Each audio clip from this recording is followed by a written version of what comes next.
droga ka mbjellur pas siguri, ka mbjell fatkeqësi, ka hapur plag, ka hapur varre. Shqiptarët sot janë më të përbashkuar se kurrë nga ky hall i madh, nga kjo brengë e madhe, por dhe nga një vendosmëri e madhe për t'i qëndruar dhe për t'i bërë ballë kësaj të keqe. Dhe ne, Partia Demokratike, do ta udhëheqim me vendosmëri betejën kundër saj.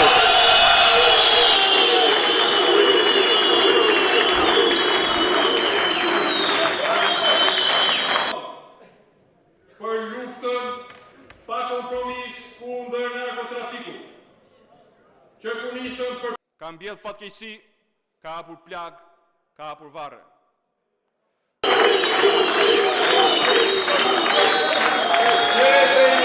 Mohim, fshehje, mashtrim, mbulim, mbrojtje dhe mbështetje. Këto ka ofruar dhe ofron Edi Rama për narkotrafikantët. Çfarë bën sapo morën pushtetin?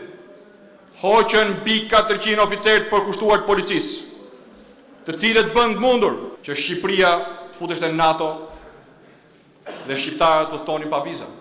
Solli njerëz të larguar jo nga ne, por nga ministra socialist për lidhje me krimin e organizuar dhe në veçanti me narkotrafikun. Goditi dignitetin e oficerëve profesionistë, i zëvendësoi ata me lidhje të shkurtra me krimin. Edi Rama është përgjegjës, ndaj duhet largohet. Ky është njeriu i cili me symbyllje dhe syshkelje kërcënon integrimin e vendit duke i hapur portat kartelit drogës. Ky është Edi Rama dhe kjo është një arsye më shumë pse duhet ikë.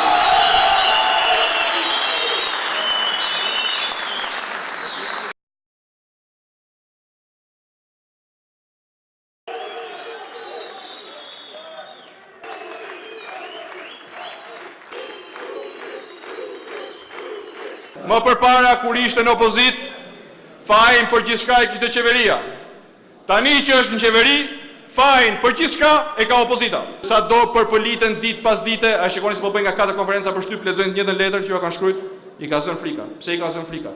Sepse dinë që përballë kanë jo vetëm Partinë Demokratike. Sepse agjenda jon për të ngritur në këmbë dhe për të shporur kartelin e drogës është agjenda e çdo shqiptari. Të premten, të bashkuar si asnjëherë më parë, në orën 11, ti tregojmë shqiptarëve vendosmërinë tonë.